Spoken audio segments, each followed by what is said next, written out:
जय हिंद साथियों। तो आप लोग आज बात करते हैं इकोनॉमिक्स के जो होते हैं विदेशी मुद्रा क्या है और वित्त आयोग क्या है और आरबीआई क्या है, मतलब उनके क्या योगदान रहा है और आईएमएफ क्या है। इस सब के बारे में आप लोगों को संपूर्ण जानकारी मिलेगा और इस एग्जाम में 1 से 2 क्वेश्चन पूछने की संभावना हर एग्जाम में होती है। चलिए बात करते हैं कि वित्त आयोग कितने प्रकार के होते हैं और उसने राज्यों को कितने परसेंट देना चाहिए और किस आधार पर देते हैं, इस सब की बात करेंगे। और विदेशी मुद्रा भंडार आरबीआई के पास कितना है और विदेशी मुद्रा मतलब कई भागों में, मतलब कितने प्रकार की विदेशी मुद्रा है और सरकार को किस तरह से उस विदेशी मुद्रा कहाँ है, सबके बारे में आज संपूर्ण जानेंगे। तो चलिए आप लोग ध्यान से देखिए।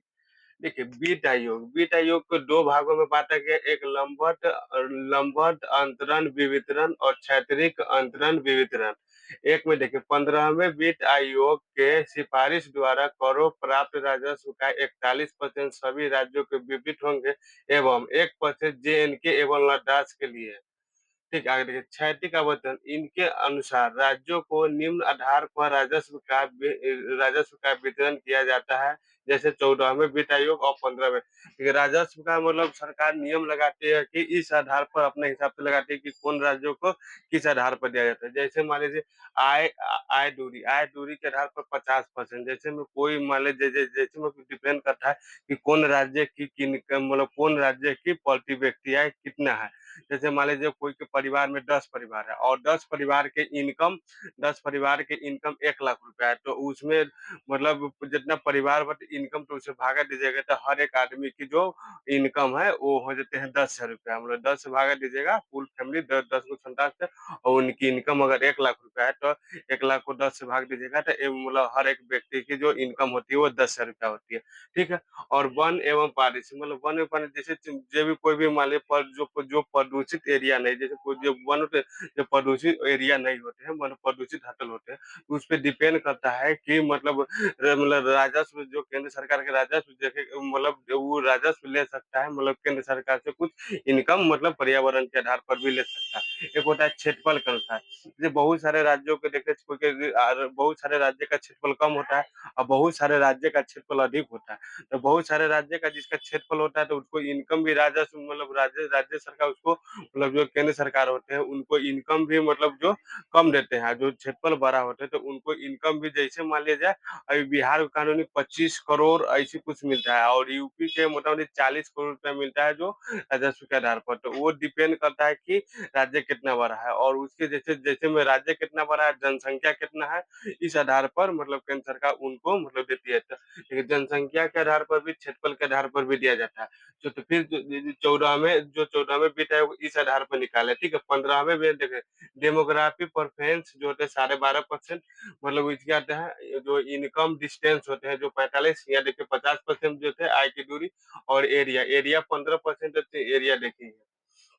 एरिया की बात किया जाए तो एरिया इसमें नहीं बदला है। ठीक है, एरिया यहाँ देखिए 15% फॉरेस्ट इकोनॉमिक्स, फॉरेस्ट यहाँ देखिए 7.5% या 10% ऑफ पॉपुलेशन 15%। यहाँ पॉपुलेशन की बात नहीं, जनसंख्या, हाँ जनसंख्या देखिए 27.5%। इस आधार पर ये 14वें वित्त आयोग थे और 15वें वित्त आयोग। देखिए विदेशी व्यापार में विदेशी मुद्रा भंडार, विदेशी मुद्रा जो भंडार होता है वो आरबीआई के पास होती है। देखिए भारत में विदेशी मुद्रा भंडार आरबीआई के पास होती है। विदेशी मुद्रा भंडार भारत के पास जो है वो 6 मतलब 689.45 बिलियन डॉलर।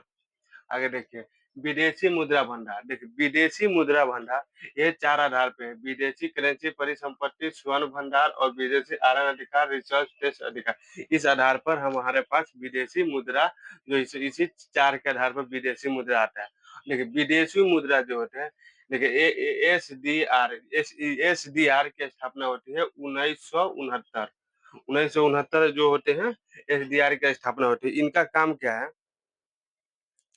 इनका जो काम होते हैं ये क्या करते हैं, जो एसडीआर जो होते हैं ये जो है इनका काम क्या है, मतलब इनके अंदर में मतलब जो भी होते हैं जो हॉट मनी इनके अंदर आते रहते हैं। जैसे एसडीआर की टोकरी 5 हॉट मुद्रा शामिल हुए हैं। तो जो 5 हॉट मुद्रा जो शामिल हुए वो यूएस का डॉलर, यूके का पाउंड और जापान का येन और जापान का येन और यूरोप का यूरो और चाइना का युआन जो 2016 में चालू हुआ। ये संस्था ये हॉट मनी के लिए प्रसिद्ध है। ये जो है ना संस्था जो है हॉट मनी हॉट मनी के लिए प्रसिद्ध है। होता है आईएमएफ मुद्रा जो होते हैं अंतर्राष्ट्रीय मौद्रिक कोष ये जो एक संस्था है इनके जो स्थापना की बात किया जाए तो इनकी जो स्थापना 1944 में ब्रिटेन वुड सम्मेलन में हुआ था जो इनकी स्थापना 1944 में और ये अपना कार्य प्रारंभ कब किए थे तो कार्य प्रारंभ यह 27 दिसंबर 1945 से अपना जो आईएमएफ जो अंतर्राष्ट्रीय मौद्रिक कोष अपना कार्य इसमें क्या होता है जैसे देखते हुए गांव सब में महिला वाला समूह जो होते हैं तो इसमें बहुत सारे जो देश आके मतलब बहुत सारे जो देश आते हैं और अपना कुछ पैसा जमा करते हैं और जरूरत पड़ने पर देखते हैं महिला वाला समूह 10-10 रुपया जमा करता है और जब जरूरत पड़ती है तो पैसा आप लोग जितना मन किया वो उतना हिसाब से आप लोग निकालते हैं और फिर भरते भी हैं ठीक है उसी प्रकार जो होते हैं आईएमएफ इसी तरह से कार्य करते हैं तो इसमें हॉट मनी आते हैं हॉट मनी में देख लीजिए जो यूके का पाउंड यूके का मतलब यूएस का डॉलर यूके का पाउंड जापान का येन यूरोप का यूरो और चाइना का युआन अभी जो पांच गो है जो एसएआर की टोकरी में पांच मुद्रा शामिल है ठीक है तो जो आईएमएफ की स्थापना अंतरराष्ट्रीय मौद्रिक कोष होते हैं स्थापना की बात करें तो 1944 में और होते ब्रिटेन हुन सम्मेलन में हुआ था इनकी जो आईएमएफ जो कार्य अपना स्टार्ट किया था वह 27 दिसंबर 1945 से अपना कार्य आईएमएफ स्टार्ट किया था कार्य किया था और इनकी सदस्य देशों की बात करें जो इनमें सदस्य जो देश होते हैं वो 190 देश इसमें शामिल है और आखिरी जो देश है इसमें अंडारी है जो आखिरी देश है जो आईएमएफ में जो आखिरी देश है वो अंडारी है ठीक है और भारत जो है आईएमएफ का संस्थापक है आगे देखिए आईएमएफ का कार्य आईएमएफ के मतलब क्या कार्य है तो मतलब कोई भी मुद्रा से कार्य जैसे विदेशी कोई व्यापार करता है तो व्यापार देखिए 1944 की बात करें तो बहुत सारे देश को मतलब चलाने के लिए विदेशी जो होते हैं विदेशी करेंसी नहीं होते बहुत सारे देश के पास मतलब विदेशी करेंसी नहीं थे जो विदेशी करेंसी मतलब वैसे करेंसी होते हैं जो सभी देश में अवेलेबल है मतलब हर जगह वो पैसा चल जाए जो होते हैं विदेशी करेंसी परिसंपत्ति ठीक एगो देखे और स्वर्ण भंडार देखबे तो जो आरबीआई के पास अभी भी अवेलेबल है और है इस चारे के आधार पर कोई भी आप विदेशी जैसे जैसे मान लीजिए भारत को कच्चा मतलब तेल मंगवाना है तो तेल जो आता है जो कच्चा तेल आता है वो तो अन्य देश से आता है तो उसके लिए मतलब उससे जब किसी से तेल लीजिएगा तो उसको पैसा दीजिएगा ना तो पैसा तो नहीं दे इंडियन रुपीज में तो नहीं दे सकते उसलिए तो हॉट मनी होती है हॉट मनी होती है जो हर देश के लिए मतलब हर देश में हॉट मनी चलता है तो ये जो एमएफआई है ना आईएमएफ जो है आईएमएफ काम क्या करती है सभी के जो हॉट मनी होते हैं जो इनका पास अवेलेबल होते हैं ठीक है मतलब ये सब जमा जैसे कोई भी 190 देश है तो 190 देश है ना 190 देश है तो इसमें अपना पैसा जमा करेंगे 100 जो 90 देश है आईएमएफ में जमा करेंगे जमा जैसे ही 190 देश में जमा करेंगे तो जरूरत पड़ने पर विदेशी करेंसी जमा जरूरत पड़ने पर इसमें से निकाल भी सकते हैं इसमें से कोई भी देश निकाल भी सकते हैं और इससे लोन वोन भी ले सकते हैं जैसे मान लीजिए विदेशी मतलब व्यापार करने आपको लोन की जरूरत है तब इससे मतलब पैसे निकाल के आप मतलब विदेशी व्यापार व्यापार अपनी देखिए इनका कार्य क्या होता है सदस्य देशों के अल्पकालिक ऋण प्रदान करना जो आप लोग को बतलाइए दिए हैं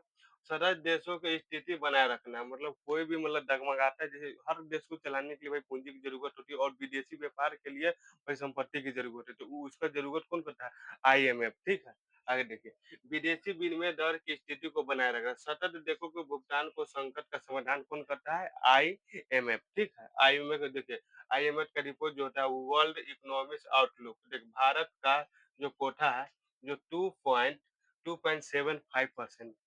जो भारत का है यूएस का सर्वाधिक कोटा जो 17.46% है और दूसरे स्थान पर जापान जो 6.48% है और तीसरे नंबर पर चाइना जो 6.41% है तो ये रहा ये सब है ना तो फर्स्ट नंबर पर जो यूएस का कोटा है जो इतना परसेंट वो मतलब